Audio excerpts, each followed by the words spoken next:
A 32GB DDR5 kit that you could buy for $80 in early 2025 is sitting at $529 right now. Some configurations have crossed $650. Micron quietly shut down its entire consumer memory brand in February 2026 after nearly 30 years of selling RAM to everyday people. Dell raised prices on 32GB laptop configurations by up to $230 overnight. That company is CXMT, Changxin Memory Technologies, founded in China in 2016, 9 years old, and right now the most talked about name in the entire global memory industry. If you want to understand what is actually happening to RAM prices, what CXMT is doing about it, and whether prices will ever come back down, stay with me because this story is more complicated than the headline and about 10 times more interesting. Subscribe now if you want to keep up with where this goes because CXMT is just getting started. Let me start with how we got here, because the RAM crisis did not come out of nowhere. It was caused by a single decision that 3 companies made, and once you understand the decision, everything else makes sense. The global DRAM market is controlled by 3 companies, Samsung, SK hynix, and Micron. Between them, according to current market data, they hold roughly 89% of all DRAM production on the planet. Samsung sits at around 36% market share, SK hynix at 29%, and Micron at 24%. For decades, this was fine. They competed, prices went up and down, and the RAM in your PC stayed affordable. Then AI exploded. And AI did not just want normal memory. AI wanted a completely different kind of memory called HBM, high bandwidth memory. This is the specialized, high-speed, stacked memory that sits directly alongside the giant NVIDIA chips inside data centers, powering the AI systems that everyone is now racing to build.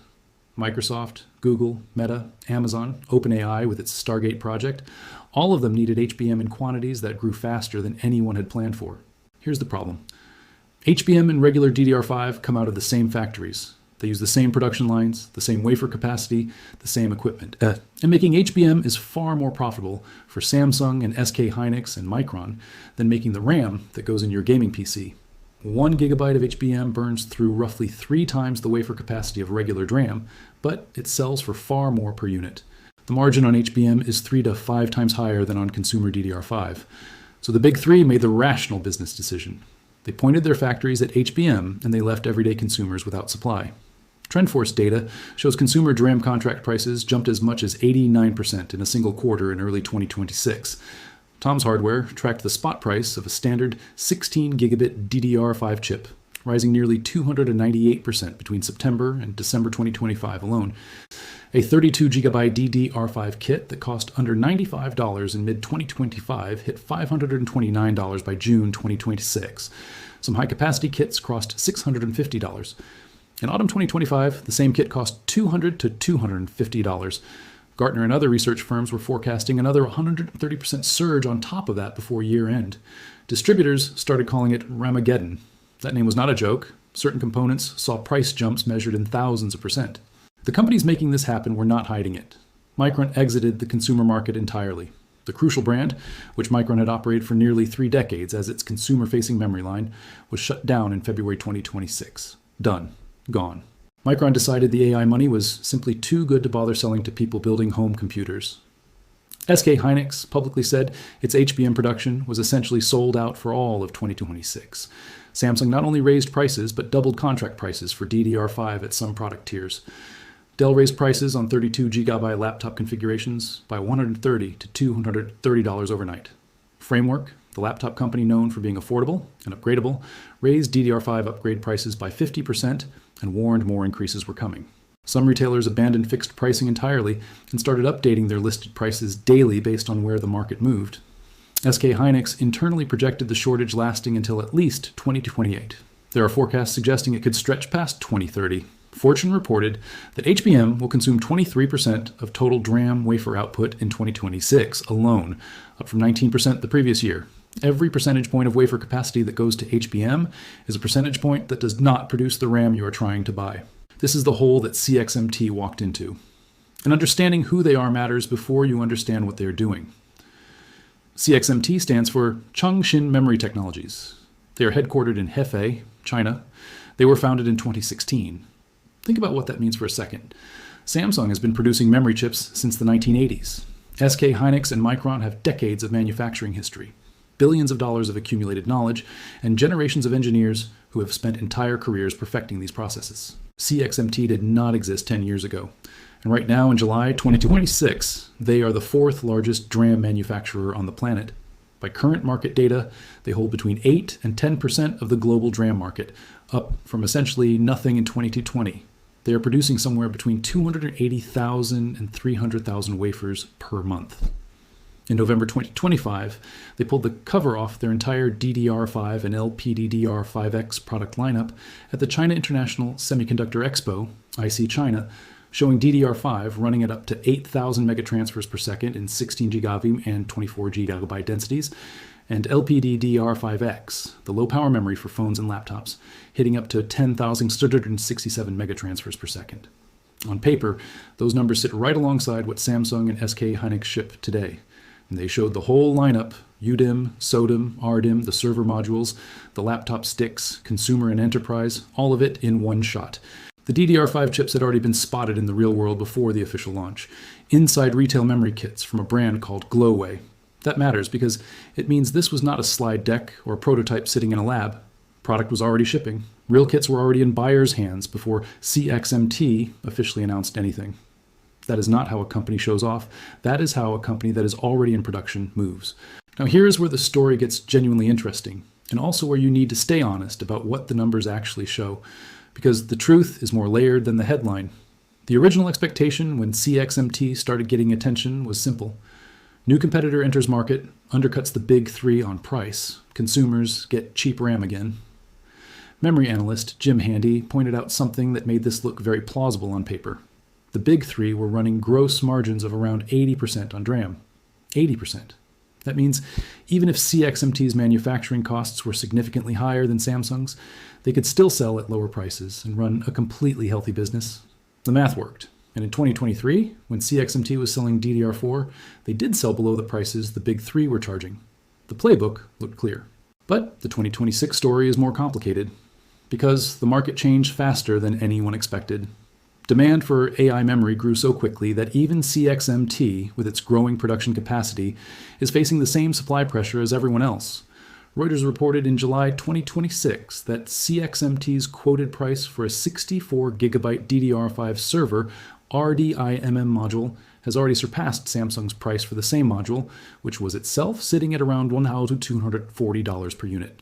A 64 gigabyte DDR5 RDIMM built with CXMT chips is now listed at around 18,999 RMB in Chinese retail markets, which converts to roughly $2,900. That is more than Samsung's already elevated price. Some Chinese electronics companies were angry enough about this to file complaints with China's Ministry of Industry and Information Technology, saying CXMT's price increases were delaying their own product launches. So the narrative that CXMT automatically means cheap RAM is not entirely accurate in the server segment right now.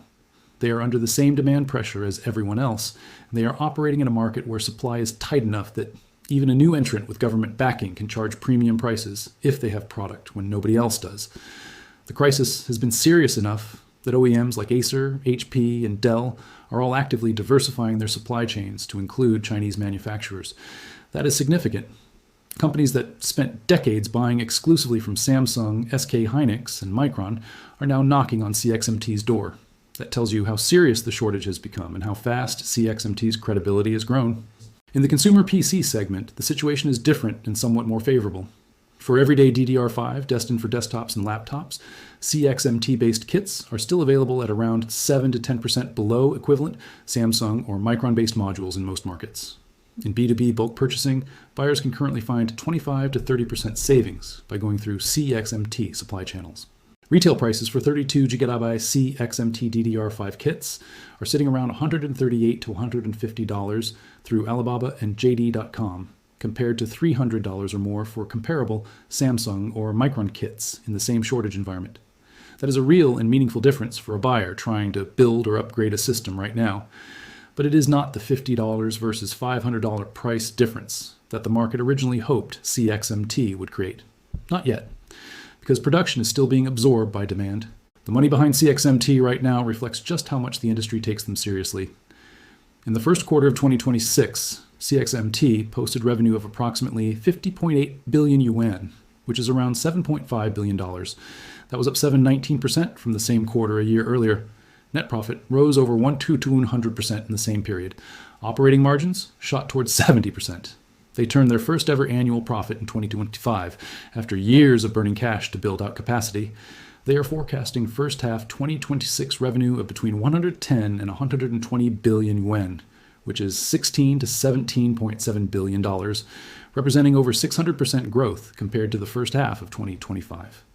And in July 2026, CXMT listed on Shanghai's STAR market under stock code 688825, raising approximately $8.6 billion in its IPO, valuing the entire company at around $80 billion.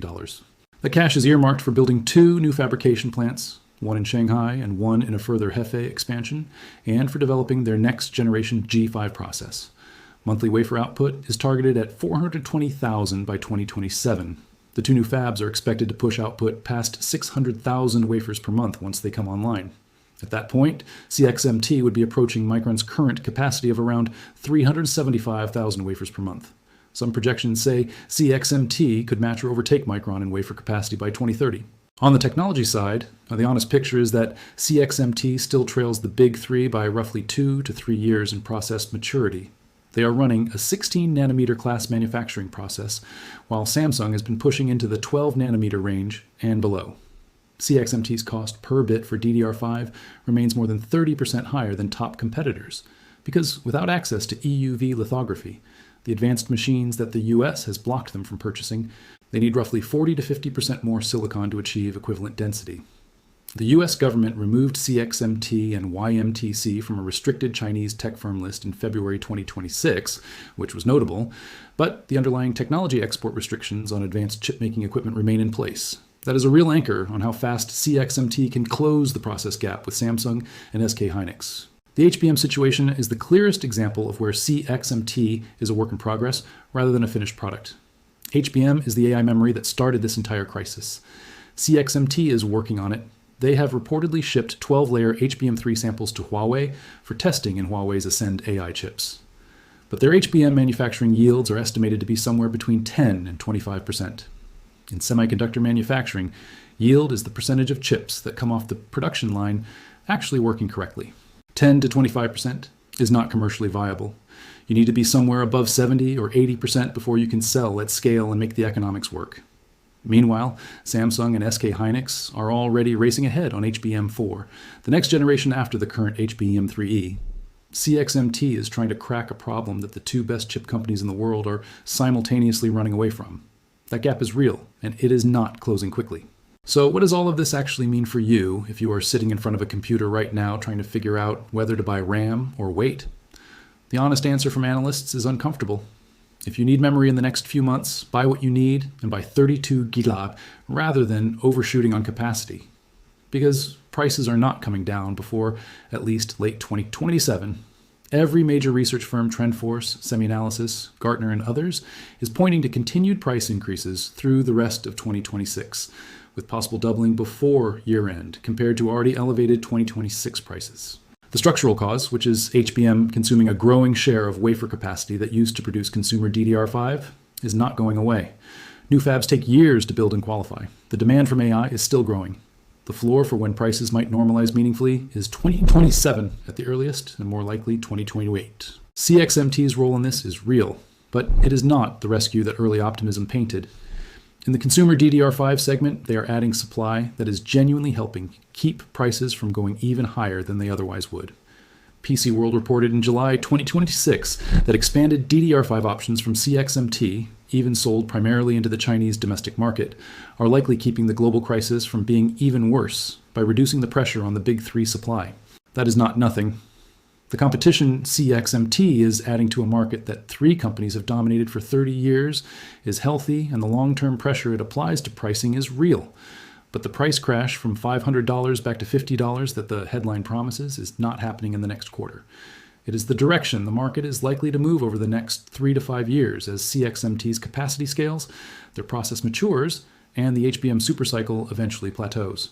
The most important thing to understand about CXMT is what they represent structurally, not just what they are doing in the next 6 months. A company that did not exist a decade ago has become the 4th largest memory maker on the planet, is generating billions of dollars in quarterly revenue, has completed one of the largest tech IPOs of 2026 and is building fabs that will double and eventually triple its current production capacity. The Big Three had a cozy arrangement for 30 years where three companies controlled 90% of a product that every electronic device in the world requires. That arrangement is now being disrupted by a competitor who operates outside the price coordination that has characterized the DRAM market for decades. Whether CXMT undercuts prices or matches them right now depends on the supply conditions in any given quarter. But the long-run direction of more competition in this market means better pricing for buyers over time. That is not a hope. It is how markets work when new supply enters from outside the existing cartel structure. The RAM crisis of 2025 and 2026 is real, and it is painful, and it is not over. But the world where three companies permanently controlled your access to affordable memory is ending. CXMT is what the beginning of the end of that world looks like. Hit subscribe if you want to be here when the HBM story breaks, because that one is going to be the real fight, and you do not want to miss which round CXMT wins first.